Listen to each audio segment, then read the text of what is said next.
Welcome to the Basement Rockers and Talkers episode 2. This is Abby. This is Clay. And this is episode 2. First, matters of business. We have a new member of our family. This is Margot. She's an Australian Shepherd. And she loves the camera. She loves being on camera. She loves attention. We got her yesterday. Okay. Take off the stupid gimmick. Okay. Claybug, gotta represent. Show Okay. them what the bottom says. Bottom says, Explain yourself. I only fear God and lettuce. And it's a picture of him. Okay.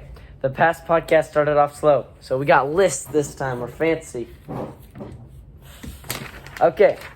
I took the time and researched the origin of a Christmas tree. Because Christmas is tomorrow. and a lot of people say that it's pagan, but it's not. Have you heard that? I didn't know that. It's not pagan. So, the origin of a Christmas tree came from eastern France and West Germany, that area, in the medieval times, 1300s. So, tree regulation laws, like that were recorded, said that peasants can't steal evergreen trees on Christmas or Christmas Eve. And like it referred to Christmas because it was obvious that peasants were stealing trees for a certain reason, but it could have been to burn them, not to decorate them. But the first sighting of recorded sighting of a decorated evergreen tree for Christmas was in the 1400s in Freiburg, Germany. And it was bakers reported a decorated tree covered with like apples and stuff. So, yeah. That's first matters of business. You got something to talk about? Something on your list? Johnny Cash. Johnny Cash. Yeah. Well, on our last video, when we played our 2 songs, we had a commenter saying that we had terrible music taste and that we should listen to some Johnny Cash songs. Or talk about them at least. Yeah. We can't listen to Johnny Cash on this because of copyright issues, but I love his songs. Do you got a certain favorite by him? What's what was it, last one? That you sing? Hurt. Yeah, I like that one. That wasn't his last one. Oh. But you like Hurt? Oops. Yeah. I like that whole area of his life where he's sounds old. Yeah. I like it. Well, we had a request to talk about the drones in New Jersey. So, huge drones, like 4 foot circumference, like drones, keep being sighted in the sky in New York and New Jersey, and they say that only high capacity drones like that are for either a bomb or surveillance. So it's obviously a threat, and nobody's seen these drones land or take off. So they obviously aren't taking off from here. And the FBI won't comment on it, but has opened a tip line for sightings. Yeah, so I think that is scary. I think that some other country is definitely trying to surveil us, and what's weird is that we're just letting it happen, like we did with the Chinese spy balloon. We're just letting them watch us, which, how long can they watch us before they know everything?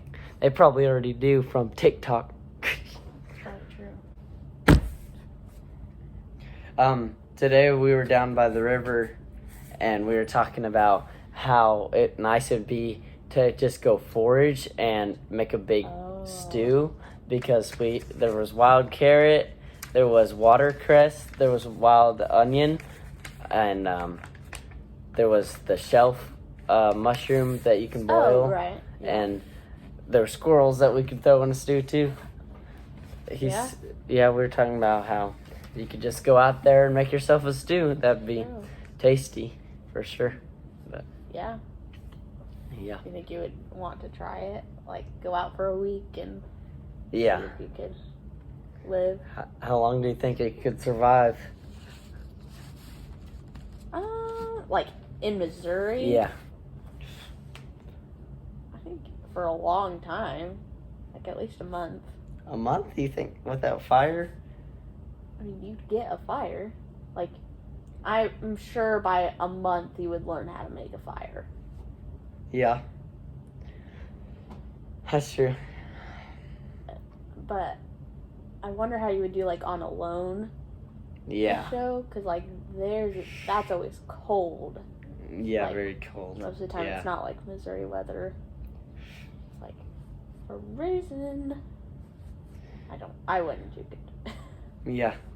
It's like, it's Oh. not red, it's blue. Yeah, I saw this thing where scuba divers had gone into the Red Sea, like where they think that Moses would have parted it, where it was super shallow than the rest of it, and it was in the middle where it was super shallow, Uh-huh. and they found wagon spokes and wheels Really? of like the pharaohs that would have Right. drowned, or Drowned. Egyptians that would have drowned. But Huh. I thought that was That's pretty cool. Yeah. Yeah. So.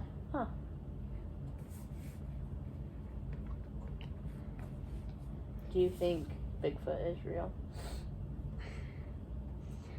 Or do you think there's a version that's real? Or you think people are in costumes? What are your thoughts? My thoughts on Bigfoot is there's definitely a group out there for it. Like that dresses up in costumes? No, there's a group that like strongly believe and try to prove it's real. Right. I mean, there's always a chance of a big ape man running around, Is there? but nobody's captured it by now, really, at all. I think it's people in costumes. Yeah.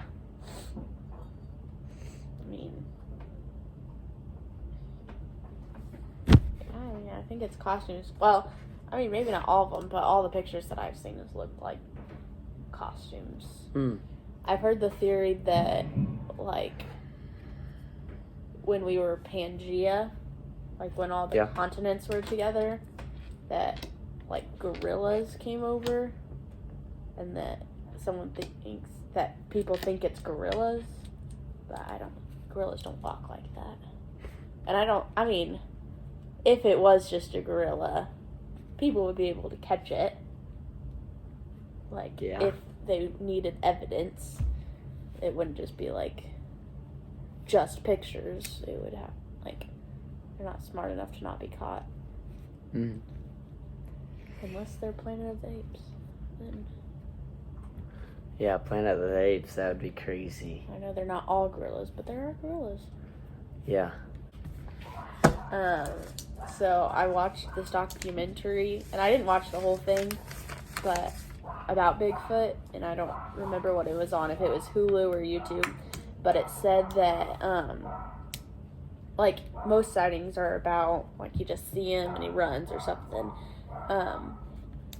but this one was saying that there were workers in a weed field, in a legal weed field, and like the manager came out and they were like, all the workers were torn to shreds, and so it's believed that that was Bigfoot. Yeah, I watched this. It might have been the same documentary, but it was the series on Hulu about the unknown. That's just what it was called. Yeah, and the not first the same series, episode was about a lizard man, like people believing in lizard men. Interesting. Like, But- is that like Chupacabra, or is that a different thing? No, a chupacabra's a dog. But like that, there was actual lizard people, like wild. Not like that people were lizard people, but just wild. And it was like tribal? documenting people, and it said how this one guy believed in it, and the whole time it's interviewing like this ex-family friend of his who like hung out with him a little bit, and she had like a camcorder where he took her out in the woods for like a hike. But then right when she started filming, he pulled out a revolver, and she goes, "What are you doing? What are you doing?" And he goes, "I'm looking for that thing. I saw it earlier." And he just starts going crazy in the woods looking for this lizard man. Anyway, that guy ended up, because he was also like a huge conspiracy theorist, didn't trust the government at all.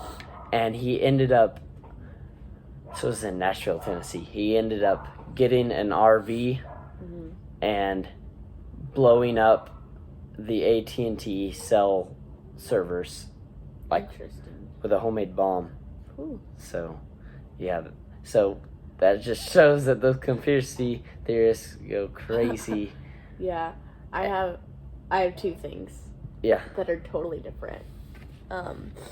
One, did you know that moose can dive up to 8 feet or more than that? Maybe. Because they like to eat the algae on the bottom of lakes. Huh. And so randomly I'll have a nightmare that like a moose is, like I'm swimming in a lake and a moose comes under me. That's so scary. But I've also heard that like most of the sightings of like sea monsters or lake monsters, I guess, are moose coming out from the water. That's crazy. And then also on a whole different topic, but the bombing that you had said reminded me of it. There's this artist, I don't remember his name, and I think it's Central Banks. Like he'll stand outside of Central Banks and paint them on fire. Oh. Like, because for some reason he hated them, and so like he got arrested a couple times because they thought he was gonna blow up these banks. But he went to so many different ones and just painted them on fire. It's pretty funny. You all right? But they're pretty good. They're good paintings. Yeah. Okay. So, I don't know if you guys have ever heard about it, but the Australian National Guard had a war with the emus that lived there, and they lost. Not the emus didn't lose, the humans lost. They sent out National Guards because the emus were overpopulating the area and destroying local farm area that the farmers needed, and the farmers complained, so they sent out the National Guard, and they shot at them, and their guns jammed, and then they went back out. They shot at them, and the emus were just too much for them that they lost. Do you know any more information about it? No, just imagine how embarrassing that would be. Do you think all the people kept their jobs who failed? Because I sure wouldn't want them to if they failed to protect me against emus. Well, to protect your land. Sorry, that was quick, but that was a nice little topic. Oh, okay. I saw a once-in-a-lifetime thing this weekend that was amazing, and I don't think I'll ever see another thing like it. But it was nighttime, probably about 9, 10 o'clock, and we exited off the I-44, and I looked in the sky, and there was this giant light, like it could have been an airplane. I was trying to decide what it was, but it came out from behind a tree, and I noticed it had a long trail, and I was like, "Whoa, that's a meteor or something like that." And so, eventually, instead of it being a big fireball with the trail, it split into a whole bunch of different pieces. I'll try to pull up a video and put it right there.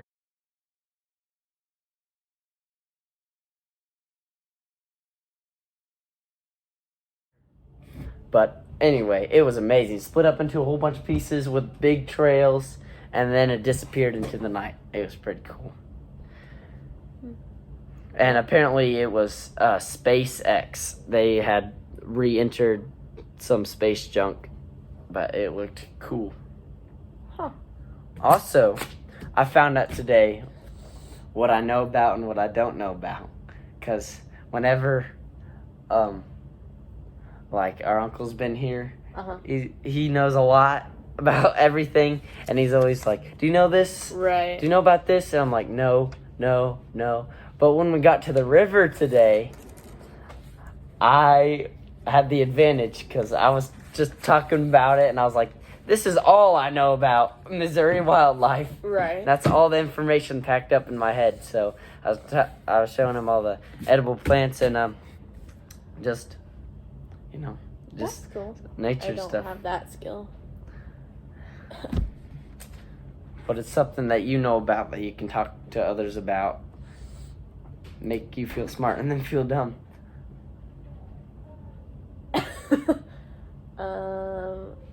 I don't know. Probably Gardening, some construction things. construction, yeah. Not all of them, obviously, Mhm. but more than a normal person. Like, I can. Like, I mean, I only worked there for Yeah, but you worked with 4 Dad months too. ish, yeah. But now I can tell more when things are done incorrectly. Like, towards our house mainly, because the Yeah. people who lived here before us built it. And No, they didn't. yeah, they did. In 2000. It was built in 2000 and then they bought it. Okay, whatever. But it was But more pillar. whoever built it did a lot of it incorrect and not to code. So it's not like big enough things that like we're not gonna die and our house isn't gonna collapse. It's just odd things that I see every once in a while that I'm like, it's not how that's supposed to go. Yeah. So that's interesting. Dad said they built it. Oh, well then. Okay. It'd be cool to go back in time when this was all a field and forest. When the whole town was back. Yeah. Little history of Lebanon, because I know there's a lot of Lebanon viewers watching. Lebanon started out as a town called Wyota. I had to relook up that name because I knew it at some point, but I forgot it. And we started on the old wire road that was a native path, and then they brought in telegraph lines for the Civil War, and yeah. Anyway. Yeah, the Trail of Tears runs through it. Mm-hmm. On some of the roads. So. The backcountry roads. Except I don't think a lot of them have signs. Well, yeah, they don't really. But, yeah. No, like in Springfield where the Trail of Tears crosses, Mhm. there's always signs. Yeah. But not in Lebanon. Or I guess in the Boonies technically, so I don't know if people want signs or not, but just think it's interesting. They avoided the government shutdown. So they resolved the budget. Good. Okay. Okay. Well, it is Christmas Eve night. We got presents to wrap, and Santa still gotta come. So. That's Clay. That's Abby. And thank you for watching the Basement Rockers and Talkers podcast. See you next Merry week. Christmas. Remember the reason for the season.